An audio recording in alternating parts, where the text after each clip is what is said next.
जय हिंद साथियों, स्वागत है आपको आपकी YouTube channel Anup Roy Roy defence academy में। आज हम आपको आर्मी अग्निवीर का पार्ट 9 यानी कि लेसन 9 नंबर लेसन का भाग 3 में जो गणित है उसको कराएंगे। तो सबसे पहला क्वेश्चन जो 31 नंबर क्वेश्चन है वो इस प्रकार है। एक आदमी किसी बैंक में 12% वार्षिक दर से 2000 रुपया उधार लेता है, तो एक साल बाद उसे कितनी राशि चुकाने पड़ेगी। यानी कि एक आदमी बैंक से 12% दर यानी उसका जो ब्याज दर है वो है 12% है, और समय जो है 1 साल है। 1 साल के लिए उसने 20,000 रुपया उधार ले रखा है, तो 1 साल बाद उसको कितनी चुकानी पड़ेगी। तो हमें पता है साधारण ब्याज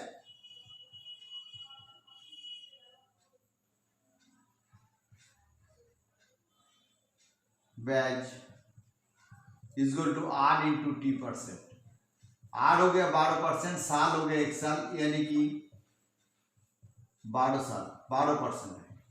1 साल के लिए 12% दर से देना पड़ेगा। उसका प्रिंसिपल कितना है, प्रिंसिपल मूलधन है 20,000 रुपया का 12%।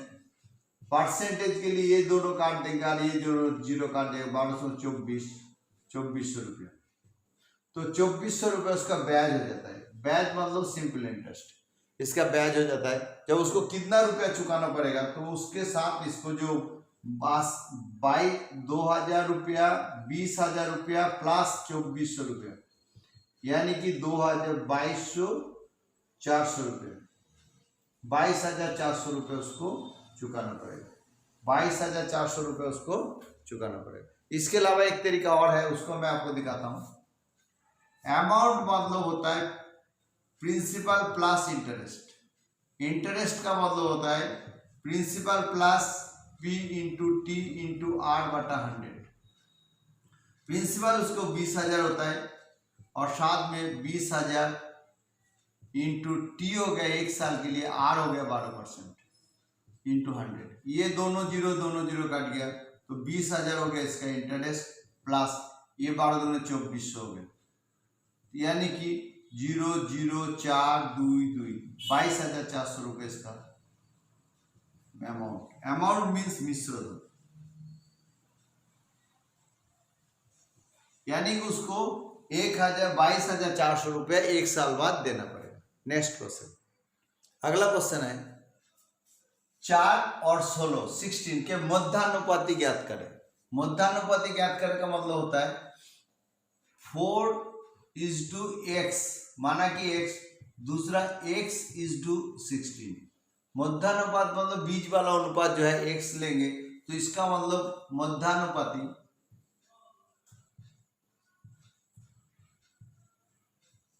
इक्वल टू इतना। तो आप इसको लिख सकते हैं 4/x इक्वल टू x/16। अगर क्रॉस मल्टीप्लिकेशन करेंगे तो x² इक्वल टू 4 इंटू 16। दोनों तरफ वर्ग करेंगे x² का, और इस तरफ भी करेंगे 4 इंटू 16। तो क्या होगा, ये x हो जाता है, और इसमें जो है 4 का मतलब होता है 2 का वर्ग है 2 इंटू 2, और 16 का मतलब होता है 4 इंटू 4, यानी कि इसको उठ जाएगा 2 इंटू 4, यानी कि x equal to 8। x equal to 8, option 20 का आंसर है। अगला क्वेश्चन देखिए, 16 वस्तु का क्रय मूल्य 20 वस्तु के विक्रय मूल्य के बराबर है, लाभ या हानि प्रतिशत ज्ञात करो। तो क्रय मूल्य को हम कॉस्ट प्राइस बोलते हैं, विक्रय मूल्य को हम सेलिंग प्राइस बोलते हैं। अगर कोई भी वस्तु जो है हम 16 रुपया में जो खरीदते हैं, 16 वस्तु खरीदते हैं और 20 वस्तु बेचते हैं। 16 वस्तु को खरीद लेते हैं और 20 वस्तु को बेचते हैं, तो हमारा हानि होता है। अगर हमने केला खरीदा, 16 केला खरीदा और 1 रुपया में 16 केला खरीदा और 1 रुपया में 20 केला बेच दिया, तो हमारा लॉस हो जाता है। वस्तु में क्या होता है, लॉस होता है 4। अगर रुपया होता है, अगर 16 रुपया में कोई चीज खरीदता है, अगर 20 रुपया में बेचता है उसी चीज को, तो हमें प्रॉफिट होता है। तो पैसा के क्षेत्र में अगर आपको हमेशा कॉस्ट प्राइस के ऊपर डिपेंड करता है लाभ या हानि, लेकिन जब किसी वस्तु होता है तो विक्रय मूल्य के ऊपर होता है लाभ या हानि। तो यहां पर भी हानि होता है। तो हानि प्रतिशत मतलब 4 हानि होता है, किसके ऊपर होता है? विक्रय मूल्य के ऊपर, 20 के ऊपर। प्रतिशत के लिए 100 से गुना करेंगे, तो इसके साथ इसको करेंगे 2 करेंगे, यानी कि 20% हानि हो जाता है 20%। 20 का ऑप्शन है इसका आंसर। नेक्स्ट क्वेश्चन, अगला क्वेश्चन है 1 से 50 तक सभी प्राकृतिक संख्या का वर्गों का योग ज्ञात करो। वर्गों का योग मतलब होता है 1 का स्क्वायर, 2 का स्क्वायर, 3 का स्क्वायर, 4 का स्क्वायर, इस तरह की 50 तक, 50 का वर्ग स्क्वायर कितना होगा ये पूछा। सबका योग, सभी वर्गों का योग पूछा है। तो इसका एक फॉर्मूला है n इंटू एन प्लस 1 बटा 2n प्लस 1 बटा 6। n into N plus 1 2n plus 1 बटा 6। n मतलब जो लास्ट संख्या देगा, जितने तम संख्या थे संख्या को जाहिर करेगा। तो ये होता है 50 इंटू 50 प्लस 1 मतलब 51, और अगला है इंटू 2 इंटू 50 प्लस 1 बटा 6। तो हम इसको लिख सकते हैं 50 इंटू 51 इंटू 100 और 101 बटा 6। अब इसके साथ काटेंगे तो 3 है, इसके साथ काटे 25 है, इसके साथ इसका काट जाएगा 3 7 51 है, तो होगा 25 इंटू 17 इंटू 101। अगर हम इसको गुना करेंगे तो इसका हो जाएगा 42,925। इसको गुणा करने से ये आंसर होगा, यानी कि ऑप्शन डी इसका आंसर होगा। नेक्स्ट क्वेश्चन, अगला क्वेश्चन देखिए 35 नंबर, समचतुर्भुज का क्षेत्रफल का सही सूत्र लिखिए। समचतुर्भुज मतलब जो स्क्वायर चतुर्भुज है, समचतुर्भुज है, इस चतुर्भुज का जो है हमें क्षेत्रफल का जो सही सूत्र लिखिए। तो इसमें 4 ऑप्शन है, तो ये जो है half into B into H त्रिभुज का है, ये नहीं हो सकता, और ये भी त्रिभुज का फॉर्मूला, ये भी नहीं हो सकता, और ये नहीं हो सकता। तो ये आंसर होगा हाफ इंटू विकर्णों का गुणफल। ये जो विकर्ण है इसका गुणफल ये का इसका आंसर।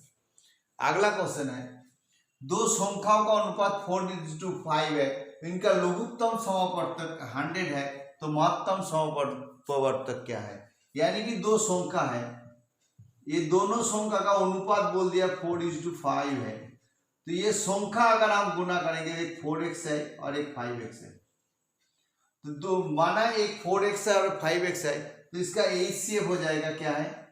इसका HCF होगा 4x प्लस 5x का HCF का मतलब होगा x होगा, क्योंकि दोनों में से x कॉमन है तो x हो जाएगा। और LCM क्या होगा?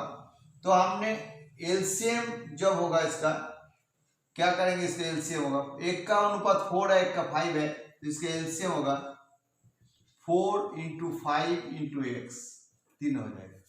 इधर प्रश्नानुसार दे रखा है, इसका लघुत्तम समवर्तक मतलब LCM दे रखा है, इसका LCM दे रखा है 100, यानी कि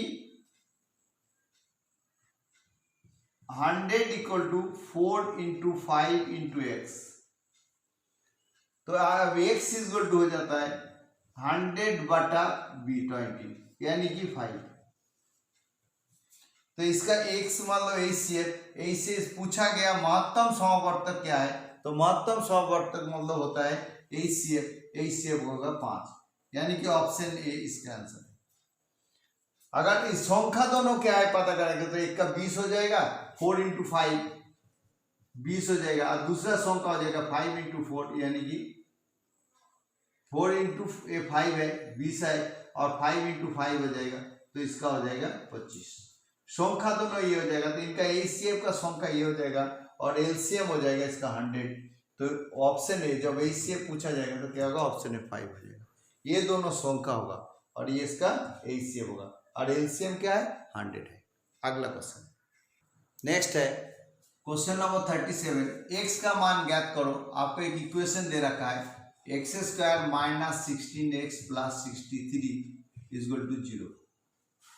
तो यहाँ पर क्या है, हम 63 को तोड़ेंगे। नियम है पहला संख्या और लास्ट राशि दोनों को गुना करेंगे, जो गुणफल होगा उस गुणफल को हम तोड़ेंगे। तोड़ने से क्या होगा, ये संख्या मिलना चाहिए -16 मिलना चाहिए। तो -16 कब मिलेगा, इसके साथ गुना करेंगे तो 7 9 63, 7 के 9 से गुना करेंगे तो 63 होता है। तो 9 या 7 अगर हम इसको जोड़ देंगे, अगर इधर प्लस है तो जोड़कर 16 करना है। कैसे देखिए, अगर हम इसको लिखेंगे एक्स स्क्वायर माइनस 9x, बड़े संख्या को पहले लिखेंगे, और minus 7x plus 63 equal to 0। ये दोनों जोड़ने से माइनस 16x होता है। तो ये दोनों में से x कॉमन लेंगे, होगा x माइनस 9, फिर माइनस है माइनस 7 कॉमन लेंगे तो x माइनस 9 होगा। हमें ध्यान रखना पड़ेगा ये दोनों संख्या एक होना चाहिए, और ये दोनों में से x माइनस 9 कॉमन आ जाएगा तो रह जाता है x माइनस 7 इक्वल टू 0।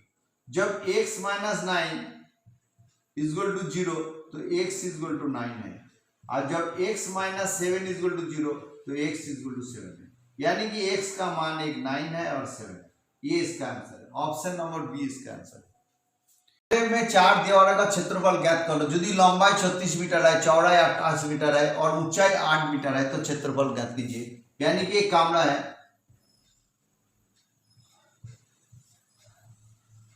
इसका चौड़ाई जो है ये पोर्शन कितना है, पहले लंबाई है 36 मीटर और चौड़ाई इसका 28 मीटर और ऊंचाई है इसका, ये ऊंचाई है 8 मीटर। तो इसका क्षेत्रफल ज्ञात करना, तो दीवारों का क्षेत्रफल इक्वल टू 2 इंटू लंबाई गुना चौड़ाई। आयत का जो क्षेत्रफल है लंबाई गुना चौड़ाई, इतनी ऊंचाई हो जाता है। यानी कि 2 इंटू लंबाई होगा 36 प्लस 28 और ऊंचाई हो जाएगा 8। तो हम इसको करेंगे 2 इंटू, इसको जोड़ने से होता है 8 अच्छा 14 4 हाथ तक है 1 3 3 6 64 और ये गुना है इंटू 8, 3 8 दूने 16 इंटू 64। 16 को 64 को 16 से हम गुना करेंगे, 4 6 24 से 4 बैलेंस 2 6 6 36 और 4 40 और 2 0 हाथ तक 4 6 के 6 ये भी गुना करेंगे, ये भी गुना करेंगे 6 और 4 10 1024 1024 स्क्वायर मीटर। अगर ये मीटर में है तो वर्ग मीटर है, मीटर स्क्वायर। तो 10 ऑप्शन 20 का आंसर है। अगला क्वेश्चन है क्वेश्चन नंबर 39। 3 पुरुष या 5 महिलाएं किसी काम को 12 दिन में करता है, वहां पर 6 पुरुष और 5 महिला उसी काम को कितने दिन में करेंगे। यानी कि यहां पर एक वर्ड है या, इसका मतलब 3 मैन या 5 वोमेन, मतलब 3 आदमी बराबर 5 वोमेन किसी काम को 12 दिन में करते हैं, किसी काम को 12 दिन में करते हैं। और वहां पर पूछा गया आपको 6 मैन प्लस, यहां लिखा है और प्लस 5 महिला वोमेन कितना दिन में करेंगे। यानी कि D2 पूछा है, कितना दिनों में करेंगे। देखिए अगर 3 मैन बराबर 5 है, हमें ये जो मैन और वोमेन है इनको या तो वोमेन में करना पड़ेगा, नहीं तो वोमेन को मैन करना पड़ेगा। कैसे करेंगे, अगर 3 मैन बराबर 5 वोमेन है तो 1 मैन बराबर 5/3 वोमेन, और यहाँ पर है 6 मैन तो 6 मैन बराबर हो जाता है 5/3 इंटू 6, इसको काटेंगे 2 यानी कि 10 वोमेन। ऐसे भी 3 मैन बराबर 5 वोमेन तो 6 मैन बराबर 10 वोमेन, 3 मैन बराबर 5 वोमेन तो 6 मैन बराबर 10 वोमेन। तो 10 वोमेन तो यहाँ पर लिखेंगे 10 वोमेन, 6 मैन बराबर 10 वोमेन प्लस 5 वोमेन, तो इसका मतलब होता है 15 वोमेन कितना दिन में करेंगे। D2 पूछा है, तो यहाँ पर हम लिखेंगे M1D1 इक्वल टू M2D2, इस फॉर्मूला में करेंगे। M1 होता है, कंडीशन क्या है, 3 मैन 6, यहाँ पर हमने क्या किया सभी वोमेन किया, तो वोमेन को तो लिखेंगे इसमें, तो 5 वोमेन 12 दिन में करेंगे। तो उसी प्रकार 15 वोमेन कितना दिन में करेंगे, D2 पूछा है। तो 5 बार 60, ये 15 है, ये 5 है, 3 5 15, ये 4 है, यानी कि D2 बने दिन हो गया 4।